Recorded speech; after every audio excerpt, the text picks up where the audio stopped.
மக்களே, இன்று நாம் திருக்குறள் 139 பார்க்கிறோம். இந்த குறள் பொருட்பால் பகுதியில் உள்ள ஒழுக்கம் உடைமை அதிகாரத்தை சார்ந்தது. ஒழுக்கம் உடையார்க்கு ஒல்லாவே தீய வழுக்கியும் வாயார் சொல்.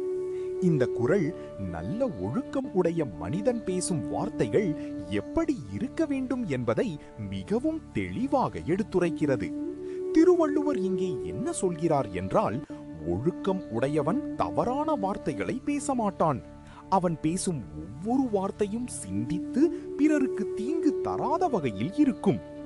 வழுக்கியும் வாயார் சொல் என்றால் தவறாக கூட தீய சொல் வரக்கூடாது என்பதாகும்.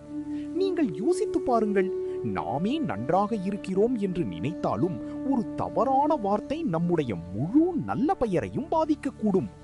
அதனால்தான் ஒழுக்கம் உள்ள மனிதன் தனது நாவை மிகவும் கவனமாக காக்கிறான். அவன் பேசுவதற்கு முன் யோசிப்பான், பிறரின் மனதை காயப்படுத்தாமல் பேசுவான். அதுவே அவன் ஒழுக்கத்தின் வெளிப்பாடு. இதன் மூலம் திருவள்ளுவர் நமக்கு சொல்லும் முக்கியமான செய்தி என்னவென்றால், நல்ல ஒழுக்கம் என்பது நம் வார்த்தைகளிலும் வெளிப்பட வேண்டும். ஆகையால் நாமும் எப்போதும் நல்லதாகவும் இனிமையாகவும் பேச முயற்சி செய்ய வேண்டும். ஒழுக்கம் உடையார்க்கு ஒல்லாவே தீய வழுக்கியும் வாயார் சொல்.